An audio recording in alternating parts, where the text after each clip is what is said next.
ఉమ్మడి తూర్పు గోదావరి జిల్లాలో కూటమి ఎమ్మెల్యేల ఇష్టారాజ్యం. 2024 ఎన్నికల్లో 19 నియోజకవర్గాల్లో కూటమి క్లీన్ స్వీప్. 13 నియోజకవర్గాల్లో టీడీపీ ఎమ్మెల్యేల విజయం. 8 మంది ఎమ్మెల్యేలపై తీవ్ర స్థాయి ఆరోపణలు. Rajahmundry rural, Rajahmundry city, Kakinada city, Kakinada rural, Anaparthi ఎమ్మెల్యేలపై తీవ్ర అవినీతి ఆరోపణలు. అవినీతి అనకొండలుగా ముమ్మడివరం, అమలాపురం, కొత్తపేట ఎమ్మెల్యేలు. పిఠాపురంలో పవన్ పేరుతో ఆయన అనుచరుల ఇసుక దందా. వైసీపీ హయాంలో అవినీతిని తొదముటిస్తాము అన్న హామీతో అధికారంలోకి వచ్చిన కూటమి ప్రభుత్వానికి 2024 ఎన్నికల్లో ఉమ్మడి తూర్పుగోదావరి జిల్లా ప్రజలు నీరాజనం పలికారు. 19కి 19 నియోజకవర్గాల్లో అఖండ విజయాన్ని కట్టబెట్టారు. కానీ అధికారం చేపట్టిన కొద్ది నెలల్లోనే సీన్ రివర్స్ అవుతోంది. అవినీతిని అంతం చేస్తామన్న నోళ్లే ఇప్పుడు వసూళ్ల పర్వానికి తెరలేపారు అనే ఆరోపణలు వెల్లువెత్తుతున్నాయి. గత ప్రభుత్వ ఇసుక దోపిడీని ఎండగట్టిన నేతలే ఇప్పుడు గోదావరి ఇసుకను డ్రెడ్జర్లతో తోడేస్తూ మద్యం సిండికేట్లకు పెద్దపీట వేస్తూ అవినీతి అనకొండలుగా మారుతున్నారు అనే విమర్శలు వినిపిస్తున్నాయి. క్లీన్ స్వీప్ చేసిన జిల్లాల్లో ఇప్పుడు క్లీన్ దోపిడీ సాగుతుందా అని చర్చ సాగుతోంది. ఉమ్మడి తూర్పుగోదావరి రాజకీయాల్లో మంత్రి వాసంశెట్టి సుభాష్ వ్యవహారం హాట్ టాపిక్ గా మారింది. రామచంద్రాపురం నియోజకవర్గం నుంచి ఎమ్మెల్యేగా ఆయన ఉన్నారు.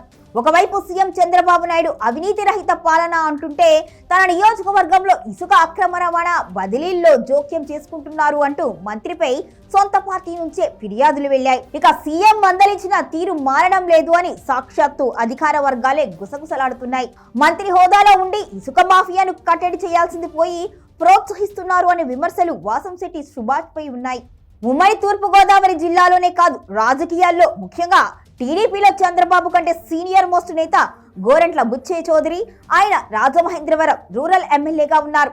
నీతికి నిలువుటద్దమని చెప్పుకునే గోరంట్ల నియోజకవర్గంలో ఇప్పుడు డ్రెడ్జర్ల హవా నడుస్తోంది. గోదావరి గర్భాన్ని డ్రెడ్జర్లతో చీల్చి ఇసుకను అక్రమంగా తరలిస్తున్నా ఆయన అనుచరులు జోక్యం ఉండడం వలనే అధికారులు మౌనంగా ఉన్నారు అనే ఆరోపణలు వస్తున్నాయి. గతంలో వైసీపీ ఇసుక దోపిడీని విమర్శించిన ఆయన ఇప్పుడు తన కళ్ల ముందే జరుగుతున్న ఈ దందాను ఎందుకు అడ్డుకోవడం లేదు అనే ప్రశ్నలు తలెత్తుతున్నాయి. రాజమండ్రి సిటీ ఎమ్మెల్యే ఆదిశెట్టి వాసుపై కూడా ఆరోపణలు అంతా ఇంత కావు. నగరంలో జరిగే ప్రతి సివిల్ కాంట్రాక్ట్ లో పర్సంటేజీలు, కొత్త మద్యం షాపుల యజమానుల నుంచి లక్షల్లో మామూళ్లు వసూళ్లపై ప్రతిపక్ష నేత మాజీ ఎంపీ భరత్ ఆధారాలతో సహా సవాల్ విసురుతున్నారు. అవినీతి రహిత నగరం అన్న నినాదం కమిషన్ల నగరంగా మారుతోందా అని అనుమానం ప్రజల్లో కలుగుతోంది అని వైసీపీ నేతలు విమర్శిస్తున్నారు. పిఠాపురం నియోజకవర్గంలో పరిస్థితి చిత్ర విచిత్రంగా ఉంది. డిప్యూటీ సీఎం పవన్ కళ్యాణ్ స్వయంగా ఇసుక అక్రమ రవాణాపై హెచ్చరిస్తున్నా ఆయన నియోజకవర్గమైన పిఠాపురంలో సీన్ మరోలా ఉంది. పవన్ పేరు వాడుకుంటూ కొందరు అనుచరులు గతంలో వైసీపీలో ఉండి ఇప్పుడు జనసేన కండువా కప్పుకున్న నేతలు ఇసుకను తరలిస్తున్నారు అని మాజీ ఎమ్మెల్యే వర్మ చేసిన వ్యాఖ్యలు కూటమిలో చిచ్చురేపాయి. నాయకుడు నీతిమంతుడైన అనుచరుల దందా పవన్ ఇమేజ్ కు డ్యామేజ్ కలిగిస్తుంది అనే చర్చ జరుగుతోంది. ఇక కాకినాడ సిటీ రూరల్ ఎమ్మెల్యేలు అయిన కొండబాబు, పంతం నానాజీపై కూడా తీవ్ర అవినీతి ఆరోపణలు ఉన్నాయి. కాకినాడ సిటీ రూరల్ ఎమ్మెల్యేల తీరు వివాదాస్పదంగా మారింది.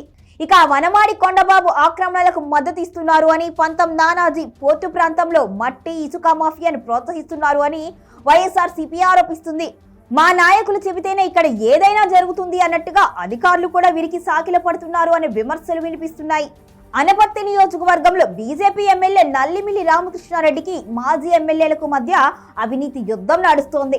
గత ప్రభుత్వ భూసేకరణలో 45 కోట్ల కుంభకోణం జరిగింది అని ఒకరు, ఇప్పుడు జరుగుతున్న పనుల్లో వసూళ్లు పెరిగాయని మరొకరు పరస్పర ఆరోపణలు చేసుకుంటున్నారు. ఈ రాజకీయ సవాళ్ల మధ్య నియోజకవర్గ అభివృద్ధి గాలి కుదిరేశారు అనే విమర్శలు వినిపిస్తున్నాయి. పేరుకు నల్లిమిల్లి రామకృష్ణారెడ్డి బీజేపీ ఎమ్మెల్యేగా ఉన్నా ఆయన టీడీపీ నేతగా చెప్పుకోవడానికే ఇష్టపడుతున్నారుట. దీంతో టీడీపీ నేతలు రామకృష్ణారెడ్డికి ఎలాంటి అభ్యంతరం తెలపకపోవడంతో ఆయన అవినీతి అన్ని రంగాల్లో పెరిగిపోయింది అనే ఆరోపణలు వస్తున్నాయి. కోనసీమలో కీలక నియోజకవర్గాలుగా ఉన్న ముమ్మడివరం, కొత్తపేటల్లో రేవుల వద్ద దోపిడీ అదుపు తప్పింది. ముమ్మడివరం ఎమ్మెల్యే దాట్ల సుబ్బరాజు, కొత్తపేట ఎమ్మెల్యే బండారు సత్యానందరావు అనుచరులు ఇసుక రీచుల వద్ద టెస్ట్ వేసి ప్రైవేట్ ట్యాక్సులు వసూలు చేస్తున్నారు అనే ఆరోపణలు వినిపిస్తున్నాయి.